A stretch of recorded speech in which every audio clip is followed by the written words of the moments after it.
Assalamualaikum, jumpa lagi Football Belanda, channel ringan amatiran ala gua. Pagi-pagi nih ya, gua mau bikin konten soal apa? Soal update transfer dan beberapa update berita ya. Nih beberapa juga request ya di kolom komen. Thank you idenya. Ya, gua mau bahas dulu soal masalah squad Euro Manchester United ya. Artinya kan ada beberapa pemain Manchester United ini yang masuk ke squad Euro ya.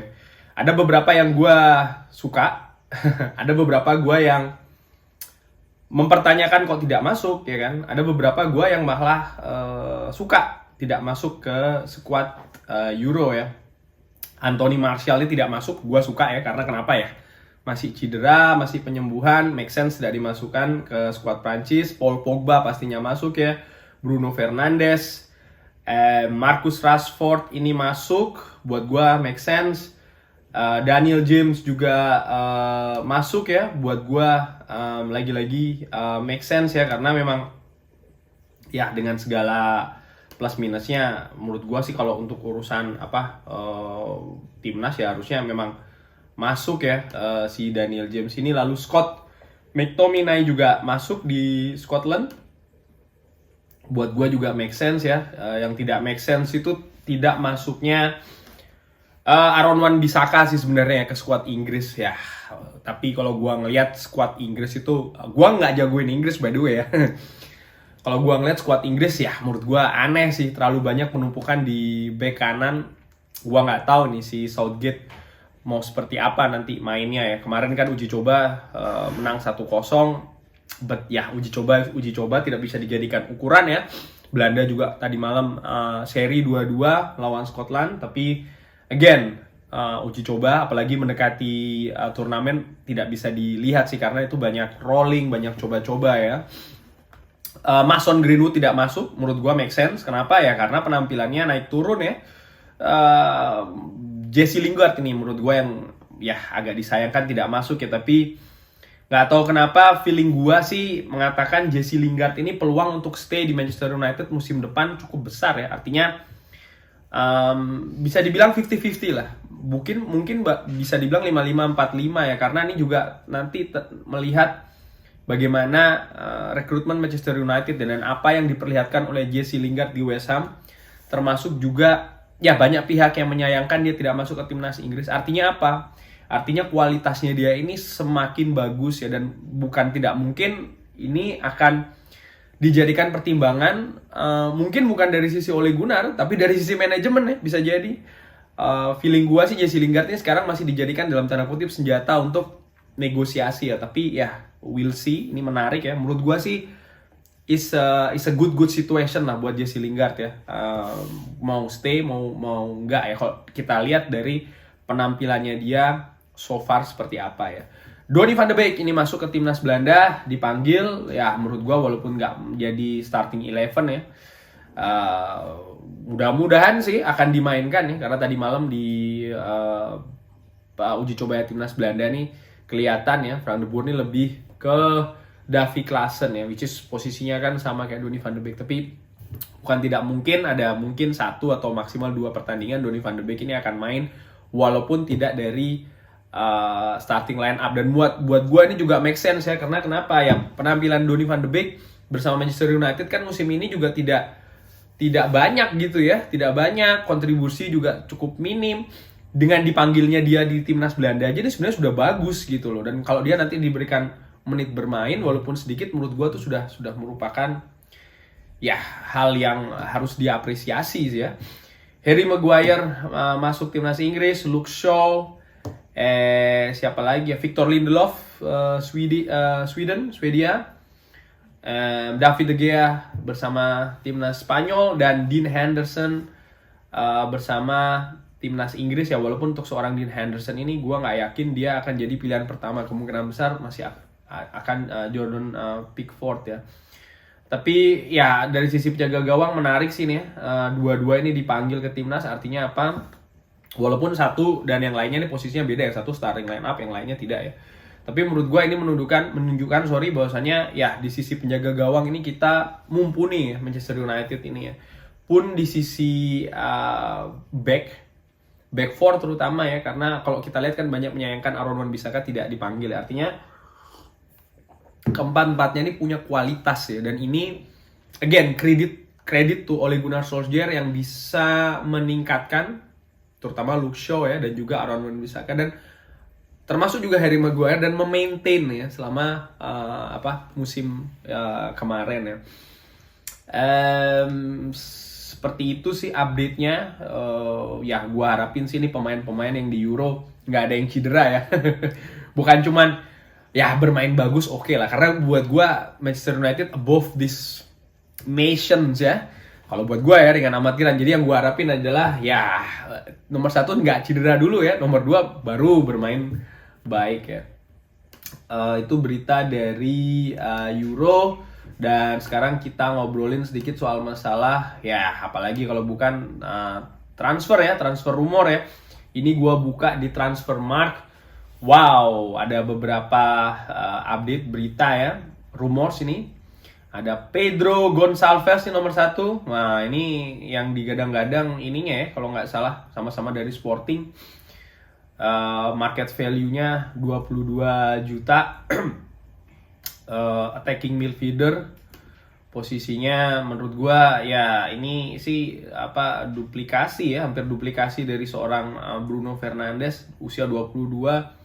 Gua sih meragukan dia akan datang, dan kalaupun datang juga menurut gua ya agak aneh sih ya. Kenapa? Karena kita sudah punya Bruno Fernandes, dan ada juga pemain-pemain lain sih menurut gua yang ya why not ya. Artinya kalau dia pindah ke Manchester United kemungkinan besar dia tidak akan jadi pemain utama, dan apakah dia oke dengan status itu gitu loh.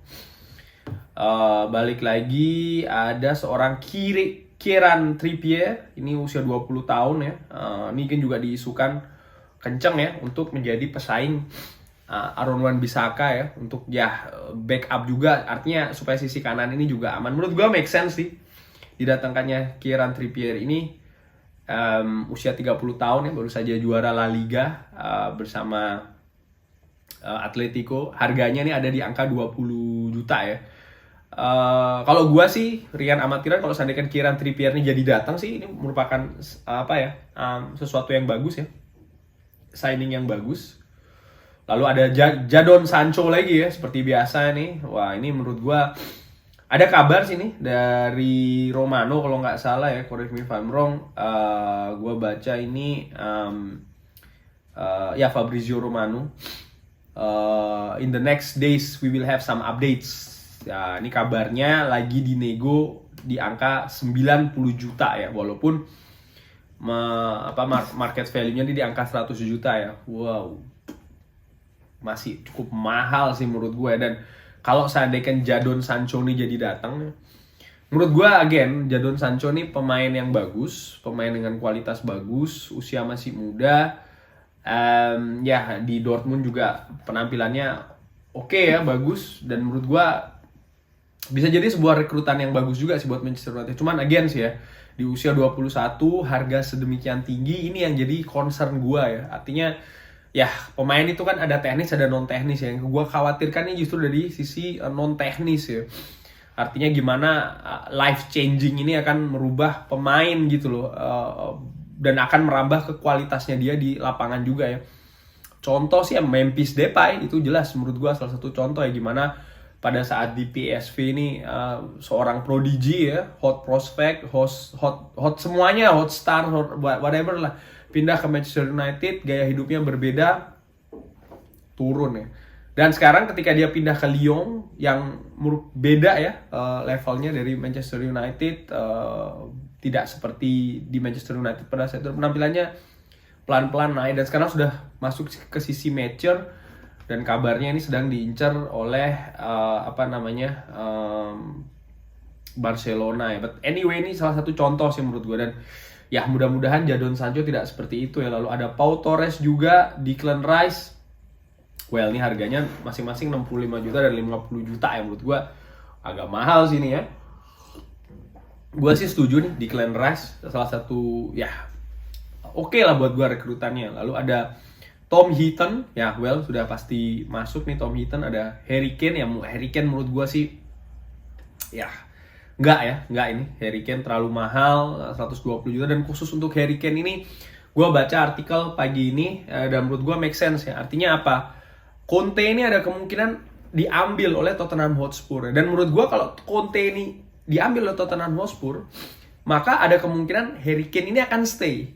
Dan bukan cuma Harry Kane akan stay ya, akan ada kemungkinan Tottenham ini akan ekspansif gitu ya dalam melakukan rekrutmen baru ya. Dan bukan tidak mungkin ini akan mempengaruhi rekrutmen dari Manchester United dan Manchester City contohnya ya. Kita sudah mengalami hal ini musim lalu ya, Reguilon contoh ya kan, itu kita sempat war transfer dengan Tottenham Hotspur, dan bukan tidak mungkin nih nanti kalau Conte masuk dia pasti kan juga minta backup dari manajemen ya. Di sisi lain juga manajemen juga harus mempertimbangkan Harry Kane ini. Harry Kane kalau tidak disediakan pemain-pemain bintang lain yang menurut dia bisa untuk persaingan ya Tottenham Hotspur musim depan, mungkin dia kan akan cabut. Jadi menurut gua kombinasi hal Conte datang, tuntutan dari Harry Kane ini akan membuat manajemen ada kemungkinan melakukan itu tadi ya, jor-joran bursa transfer bisa jadi, dan ini akan menarik ya. Ada juga pemain ini ya, Kamaldeen Sulemana ini gue baca juga karena ada kaitannya sama Ajax ya. Ajax ini mau mengambil dia juga, ini 19 tahun ya. Well, menurut gue sih ya oke lah kita ngerekrut pemain muda, tapi menurut gue musim lalu tuh kita sudah cukup banyak merekrut pemain muda ya, kurang lebih ada 3, belum lagi kita punya pemain-pemain akademi ya. Jadi menurut gue ringan amatiran ala gue ya, musim ini rekrutmennya tuh konsentrasinya harusnya bukan di ya pemain muda atau pemain untuk rotasi seperti itu ya, tapi benar-benar berusaha untuk mencari pemain bintang, marquee player ya. Ya bisa dapat 2 itu sudah bagus ya. Ada juga seorang Danny Ings. Nah, Danny Ings nih oke nih kalau didatangkan ya, harga 22 juta, mungkin bisa jadi 25 juta maybe ya, usia 28 tahun. Nah ini nih Rafael Varane. Nah Rafael Varane ini kabarnya walaupun di Transfermarkt ini value-nya 70 juta ya, tapi kabarnya ini Manchester United Real Madrid udah declare 40 juta dilepas. Nah ini menarik ya, seorang Rafael Varane ya, karena begini sih menurut gua, ini sebelum gua akhiri video kita juga ya, dia ini usia 28 tahun, pemain juara dunia juga bersama timnas Prancis. Lini belakang kita bisa lihat ya, seorang Harry Maguire ini sangat-sangat bisa dikatakan hampir one man show lah di belakang ya. Terbukti ketika dia tidak main di 10 pertandingan terakhir, 7 pertandingan terakhir, lini belakang kita amburadul ya. Seorang Victor Lindelof tidak bisa, nih ringan amatiran ala gue, tidak bisa menjaga lini belakang itu sendirian. Artinya apa? Ada ketimpangan kualitas di sini. Dan walaupun kalibernya adalah seorang pemain nasional Victor Lindelof, tapi ya dengan datangnya Rafael Varane ini mau nggak mau, kalau seandainya kan jadi ya, dan menurut gue make sense sih 40 juta, kenapa nggak dibayar aja ya kalau memang betul ya angkanya di 40 juta. Karena lini belakang again ini salah satu lini yang harus kita perbaiki, dan ini terbukti ya itu tadi di akhir-akhir ya, gimana kita kebobolan, bahkan di final Liga Europa League juga kita kebobolan ya. Artinya apa? Belum lagi ada kemungkinan salah satu kiper keluar juga, dan menurut gue ini kan akumulatif ya, terutama untuk sisi bertahan. Dan menurut gue ya Rafael Varane bisa jadi solusinya, dan solusi ini pastinya akan membawa korban, dan menurut gue Victor Lindelof bisa jadi akan menjadi korban. Ini tergantung dia sih, kalau dia merasa terancam ya mungkin dia bisa minta cabut juga. Tapi kalau dia mau bersaing, ya bisa jadi ini akan menjadi Luke Shaw dan Alex Telles di sisi kiri ya. Artinya persaingan di center back ini akan semakin ketat ya. Belum lagi ada sodokan dari seorang Axel Tuanzebe juga ya. Jadi menurut gua ya ini bagus sih Rafael Varane kalau didatangkan di Manchester United. Dan menurut gua harganya untuk seorang juara dunia ya, datang dari Real Madrid pula, harga 40 juta. Ini masih sangat make sense ya. Itu aja sih kurang lebih news update-nya ya, transfer update juga. Ya menurut gue sih again ya, Harry Kane, Erling Haaland ini forget about it. Dan menurut gue sih nanti mungkin pas waktu Euro nih akan sedikit ini ya cooling down beritanya. Nanti mungkin menuju akhir-akhir atau setelah group stage ya, di mana ada beberapa tim sudah mulai pulang kampung nih. Nah, transfer rumornya mungkin akan kembali hadir ya. Sekian dari gua. Jangan lupa like, jangan lupa subscribe, ikutin terus Football Belanda. Wassalamualaikum.